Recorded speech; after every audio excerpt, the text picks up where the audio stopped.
facility is, if I may say, her baby, and she has been nurturing it all this while. So please take the most out of the knowledge you get.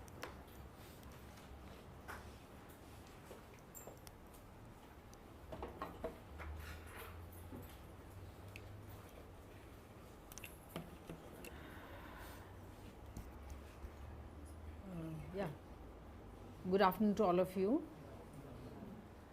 As you can see, I will just like to touch upon the basics of cryopreservation, which involves the principles and applications. And I believe that most of you would be knowing what is cryopreservation.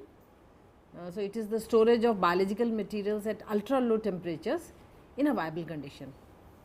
I mean, you don't have to kill them to put it in. So when you say cryopreservation, they should be in viable conditions. Any biological materials, any living. But here we deal with plants.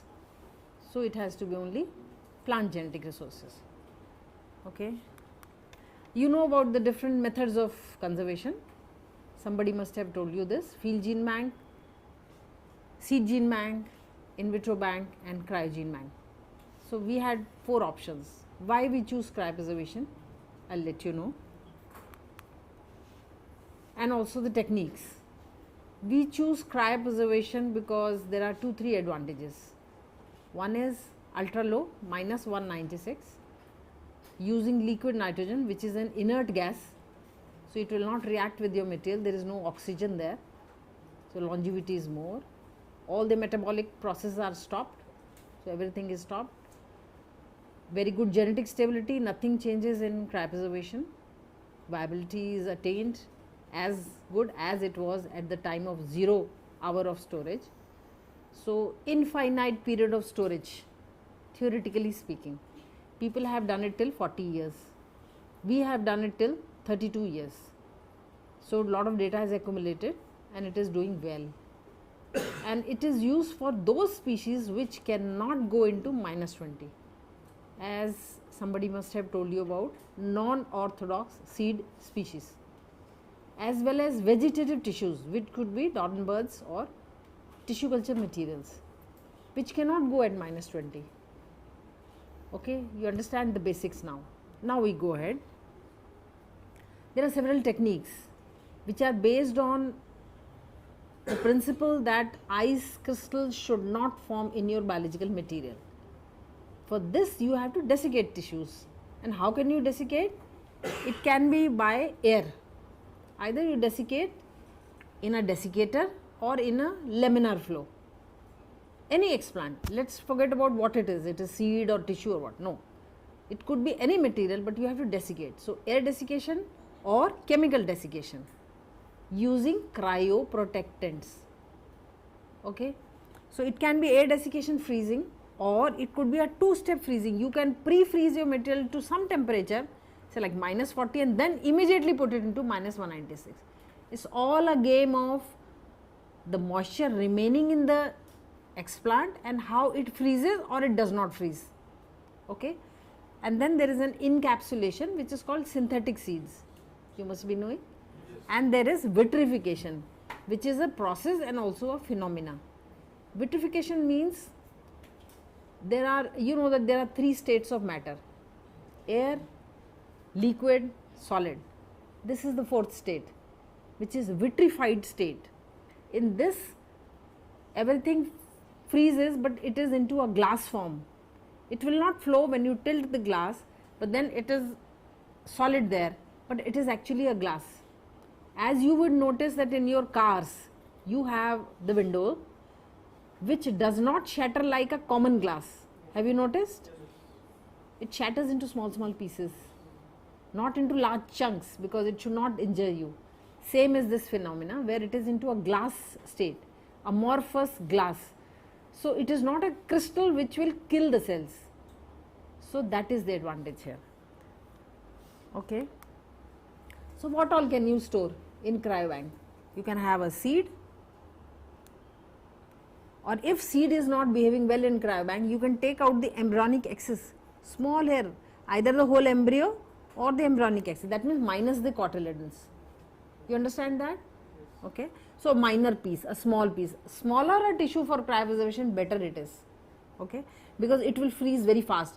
If you have a mango in your house which is big, you want to cool it for eating, it takes longer, but if it is a small mango, it cools faster. Same is the case here, better advantage with smaller tissue. And then you have, I told you, embryo, or it could be embryonic egg, just this part, small. So, you have to handle it in a laminar flow, in a sterile condition, because when you regenerate it, it will require an in vitro medium. Okay. So, these are the intricacies we face at cryopreservation. Or it could be dormant buds. Have you seen temperate plants? Apple, peaches, apricots. What happens to them in winter? Have you seen a tree in winter under the snow? Any of you? The tree becomes naked. There is no leaves, right? Typical apple tree, how do you see? Naked. But there are small dormant buds sitting on the axis, because if you go to, have you been to any northeast area or Himalayan area during spring? You see all the sprouts. It is all sprouting with flowers and fruits, and small leaves, new leaves will come, all the old will go off. That is called deciduous plants. You understand this? So, these are the dormant buds which sit there, they do overwintering, they survive the winter. Is it not strange? The whole plant survives the winter. Minus 20, minus 30, Leh Ladakh, if you think, minus 30, they survive and they rejuvenate. So, same phenomena we use for cryopreservation. Then you have shoot apices. In the tissue culture, you can take out small pieces, cryopreserve them, because they have meristematic tissues in them. They have the ability to grow back into plant. Not that you can take any part of the, you can't take a stem and put it into cryo and expect it will come back, but it should have meristematic tissues. So, these have meristematic tissues, the embryo has meristematic tissue, the embryonic axis has, this has, because it overwinters and grows, and this has meristematic tissue. So, they are likely to survive cryopreservation and grow back, because you want live plants after all, after 10 year, 20 year, 100 year, okay. And then you have the pollen. Does anybody know about pollen? Somebody, breeders, you must be knowing. So, pollen can be cryobanked. Breeder wants it back after 10 years, because that male parent has gone, the male plant is, you are not able to grow again. He can supply the pollen and you can do it. And in some cases like mango, where there is no method for conservation, neither by seed, nor by tissue culture, nor by field gene bank. Of course, field gene bank, you know, institute which manages mango in India, ICR system, Lucknow, CISH, Central Institute of Subtropical. So, field gene bank, very laborious, lot of investment is required, some disease might come which might, and mango is our crop, it is Indian origin, we have to conserve. So, no other method, we will do pollen conservation. At least breeders will take help, or at least one set of germplasm, one set of genes can be preserved in cryogene bank, and you can, the way the science is progressing, one day will come where whole plants can be taken out from a pollen. You know about haploid plants? Yes. You can diplodize them. So, same can happen in several of the pollen. So, that is another one we do for cryopreservation. So, now the basics are clear, you understand what can cryobank do, okay. Then when I have to start working on cryopreservation, what I have to see? I have to see, do some studies on what is the morphology and structure of explant. Am I cutting a wrong part?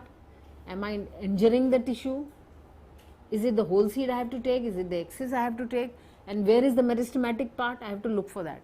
Then sensitivity to, if I desiccate for 1 hour, maybe it dies before cryopreservation. So, what is its sensitivity? Then sensitivity to low temperature. If I plunge into nitrogen, take it out, does it die then only? So, I have to discard that experiment. I have to again do it. So, sensitivity to desiccation, to what percentage moisture you can desiccate your tissue without killing them, so that now you have to plunge it into liquid nitrogen. So, there are 2 times you have to check the viability. One is after desiccation, plunging, taking out immediately and checking the viability, the survival. Otherwise, how do you expect a dead tissue lying into cryobank, taking out after 100 days, it will be dead. But once you check the viability after LN, that means sensitivity to low temperature, you are getting viability 80% or so, you know that now this is going to remain for hundreds and hundreds of years. So these are some of the experiments I have to do. Longevity of explant as such, if you bring, I get so many material into my lab, I should know how long the seed will remain viable, because it is non-orthodox, it will not survive for 1 year, it may die in 3 days. You know sal, shoria, anybody knows? Tree species. Most of the tree species, you take the seed, lychee seed, you take out, eat it, take out the seed, it survives only for 48 hours. So I have to process it before 48 hours, right? So longevity of the explants. Then devising optimal technique and then creating a base collection. When I say base collection means, when we perfect the technique, we know now we are confident we can process that species for cryopreservation. Then I start asking the whole nation, please send us germplasm. They keep pushing the germplasm from all over the country, that becomes a base collection. So now clear? Then I will run fast for the subsequent slides. Now you understand this. So how do you understand the nature of a seed which arrives at your place? I think somebody must have told you how to determine whether it is orthodox or non-orthodox. Previous lecture somebody told you?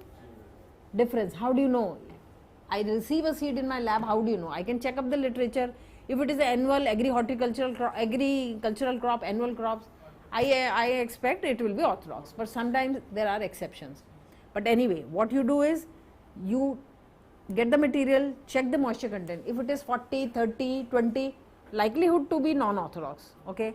Check the viability, it will be very good viability because they are very good germinators.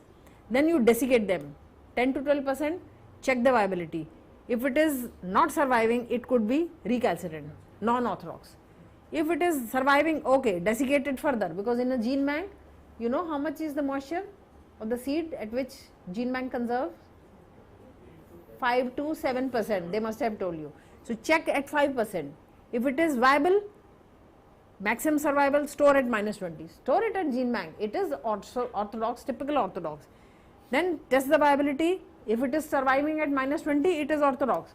So happily it can go at -20. But if you desiccate, no survival, it could be recalcitrant, or if you desiccate it further, no viability, it could be intermediate. In under non-orthodox, there are two categories, intermediate and recalcitrant. Recalcitrant is jackfruit, jamun, lychee, sal. Intermediate are black pepper, cardamom, all those kinds of seeds which are little small, and you can, but still they will not survive -20. If you put them, this one at -20 intermediate, they will die. They will die in 1 month. So you have to do cryopreservation. So you understand need of cryopreservation? Okay. Okay, now what do we conserve at cryobank? Okay, I told you the need, but what is the priority of NBPGR?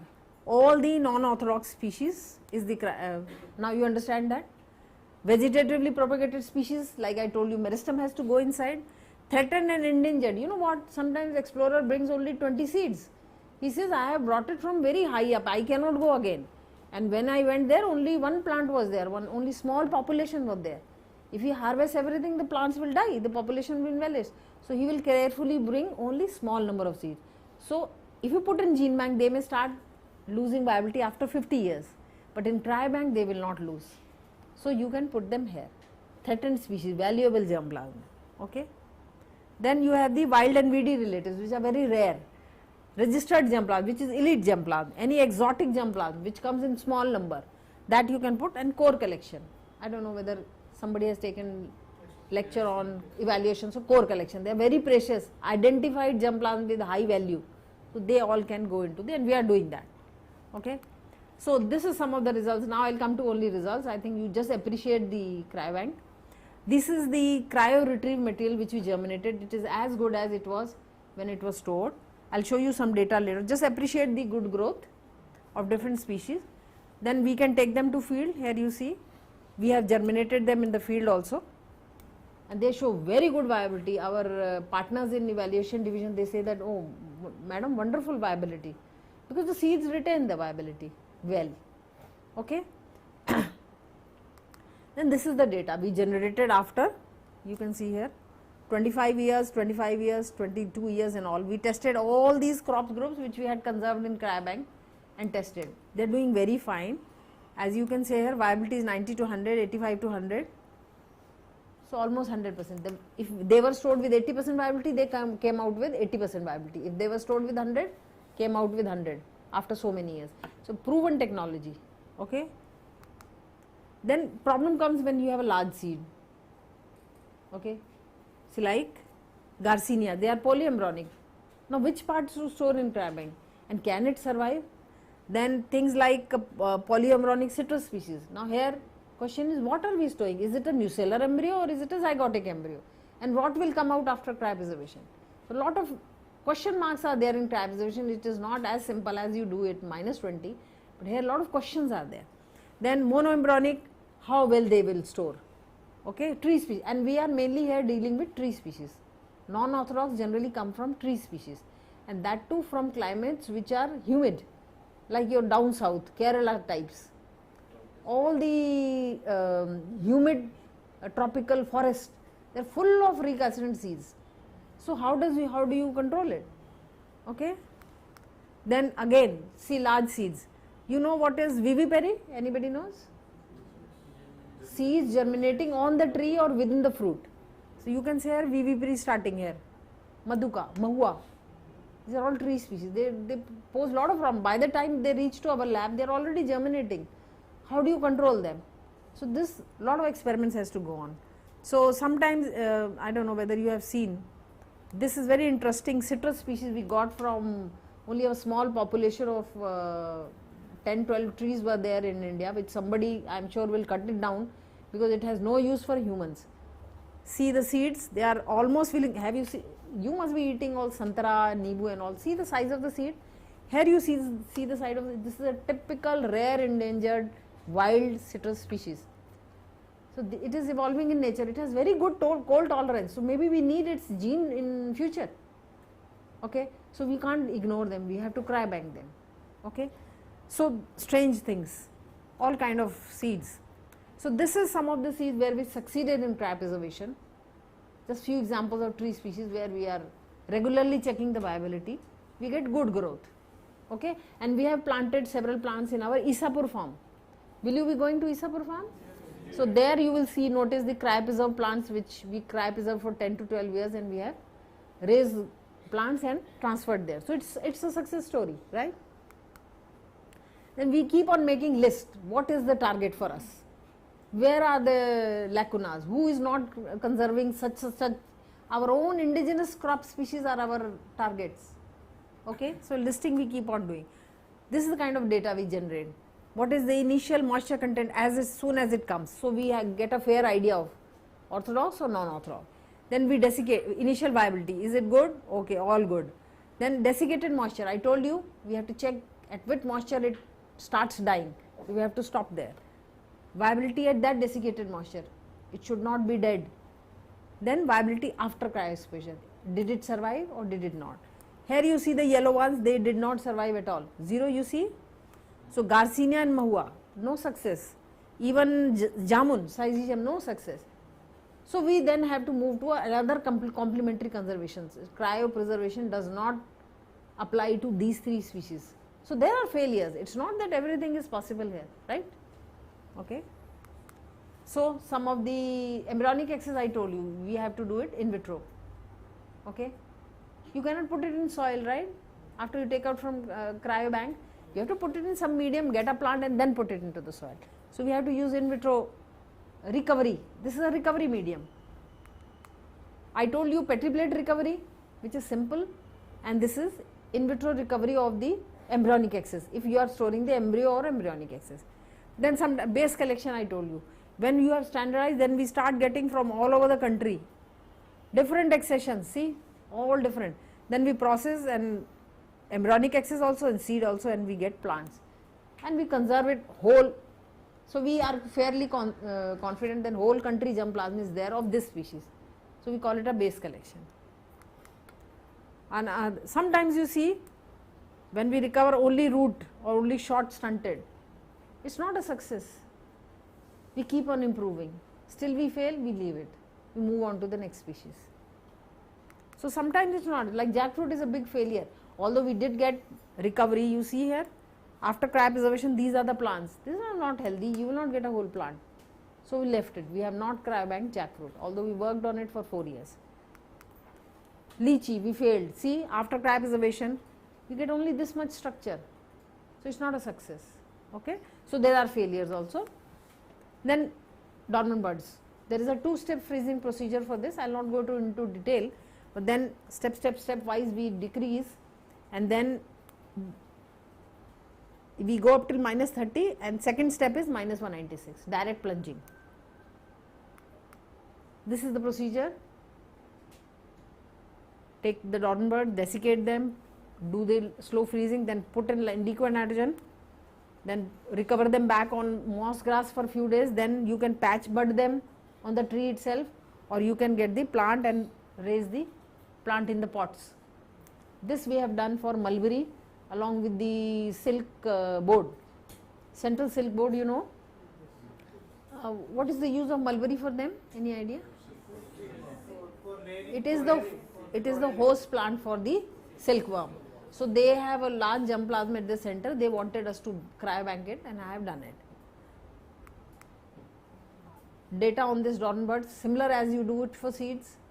So we have to be careful whether we are killing them by cryopreservation or we are preserving them. Okay, so a lot of experimentation has to go on in this. The viability also increased. In some cases it increases. It could be because of small size of the sample, because dormant buds you cannot have 2000 dormant buds at a time. Have you noticed somewhere? Yes, good. Where have you noticed? Tell me. Second one. This one? Morus Australis. Where is it increased? The viability. Desiccated moisture content, this viability at this desiccated is 30, and after cryo it is 32. 1 or 2% is okay. There will be plus and minus. You see that? SD is there? Are you able to see? Yes. 4.71 and 2.72. But sometimes we have seen strangely that after cryopreservation the viability is higher in some seeds, because I think some kind of dormancy also sometimes get broken. I have yet to confirm, I don't say it with confidence, but there are some beneficial effects sometimes. In Morus sinensis also there is increase. Yes, there can be. Yeah. Where is And the this? Margin is also same. Where is it? Sinensis, last one? Yeah, this is okay, 2.36, 2.36. Here one? This one? Okay, 80 to 95. Yes, it happens, because sometimes you are handling only 25 dormant buds. You cannot kill a plant by harvesting so much, no. So that there, but we know that it will survive at least this much. So we are confident somebody will take out after 200 years. They should know it is viable. Otherwise, what is the point? Okay. So we get healthy plants like this. So laminar flow, you have to desiccate like this under sterile conditions. I told you about vitrification, encapsulation, that all is done here. Embryonic experiment, everything is done here. So these are some experiments where instead of 2-step freezing we had to go for, what is this? Can anybody identify? Synthetic seeds. So it's called an encapsulation.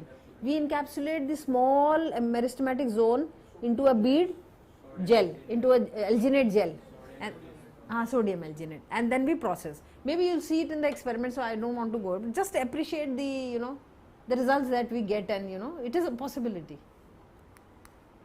Then again some experiments with the walnut. But if you don't get a whole plant, then we don't call it a success. We wait for next year harvest to again improvise and all. So not everything is rosy in cryobank, but still now so far we have conserved 14,000 accessions, which are good enough with good viability. Okay? So this is the larger picture of the bead. Can you appreciate? From the bead, see how the plant regenerates back. Okay, so this we have to keep monitoring. Then this is the actually twigs which we get for dormant buds, and then we take out the small dormant buds, encapsulate them, see the bead and how it generates. But then this should grow into a full plant as I showed you for Morus. So we have to wait. Some more experiments with the almond dormant buds. So what about LN cost? Is it cheaper or expensive than in vitro, than seed gene bank? We took out the cost. So it is the 1/5 of the cost of the seed gene bank. The same sample you store here or there, if you work out, it is 1/5 of the cost, and this has been proven by all the world people. They are also saying that it is 1/5 of the cost. So, very cost effective and one time investment. You just get a tank, that is all. Then you put the liquid nitrogen, that is all. Okay. Of course, you need small, more I will show you something. So, cheap. Then pollen, you know about trinucleate, binucleate, all of you are mainly from genetics, so you know that. So, there is a difference. Binucleate is more or less like orthodox and trinucleate is more or less like non-orthodox. So, a lot of experimentation we have to do. We collect pollen from all over the country also. Some people help us, they put it into a tube and send us, like we are doing with oil palm people. They put it in a cryovial and send it to us, we process and cryobank it. So, a lot of experiments are there. You have seen pollen tube germination. So, one experiment is how to germinate pollen to see whether it is dead when it came to us or was it viable. So, pollen germination. Then we have published some papers on all different pollens from country and how they have behaved. Then there are some more tests other than in vitro germination. There is a fluorescent test, fluorescent diacetate. You must be knowing FDA, all those who are from pollen people. So, that we do, and this is the breakup of the non-orthodox seed species that we have cryobanked. They belong to spices, plantation crop, agroforestry, industrial fruits and nuts, etc., etc. See, you can appreciate they are all mainly from tree species. Okay. Oh, this I have already shown you. This is the kind of tanks that we use. It is a simple tank. We just put for small experiments, 24-hour experiment, 48 hours. And then there is a dry shipper, which is a portable one. You can move frozen material from one place to another without spilling the liquid nitrogen. They are called dry shippers. Okay. Then you have this kind of a system you have to have. This is the large tanks you will see when you do the experiments. These are downstairs, you put it in a basement where it is earthquake proof building, so that no harm comes there. And then these are some of the containers in which we are putting the seeds, embryonic axis, twigs or whatever. So, small, larger, larger, you will see all that. These are the canisters, aluminium, because aluminium, why aluminium you are using, any idea? Rust proof, light, it is light, and it is a good conductor of heat and electricity and cold. So, it will keep a balance of temperature across its sheet. The seed is inside and liquid nitrogen is outside. So, it will be a good balance. And then you have to have if you go out today anytime, you see on this side of the building, as you enter from the main gate, just go a little bit here, you will see a very big station. This is the station. It is 6,000 liters capacity, and a tanker comes here and fills it up, like you have seen in some of the movies, Terminator and all. You see big tanker coming with liquid nitrogen, that comes here and it fills it up. So, from here we have a tube going inside the building which supplies to the tank. So, it is kind of a tap. You open the tap in the house, you get water. Here you open, you get the liquid nitrogen. Okay. Because for maintaining the temperature here we need only liquid nitrogen, no electricity is needed. World over, a lot of people are working on cryobank. So, this gives us confidence. They publish our they see our paper, we see their papers, we go to conferences, we understand. And like we are training you, we have trained internationally, as Era told you, we have been doing international training. So, these are some of the experts that we get from abroad as a faculty. He is from Korea. Then we have Florent Engelmann, he is the world leading cryobiologist, we get him for training. And then we have people like Hugh Pritchard, he comes from Millennium Seed Gene Bank, where our PGR students have gone to visit, he attended to them, he is a seed cryobiologist, Professor Hugh Pritchard. Then we have other people from ICR, then Barbara Reed, I do not know whether you will see some of the publications. She is a leading cryobiologist from USA. So, USA, UK, Korea, Japan, we keep getting people who train the people from all over the world they teach. So, I had been conducting these trainings for quite some time, and that is all.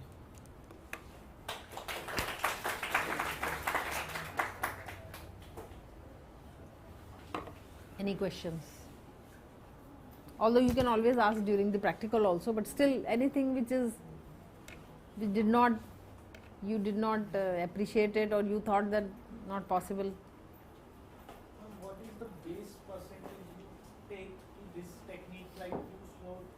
of the slides that 40%, 50%, 60% viability recovery. Mhm. So what is the base percentage you take that this technique is viable or feasible?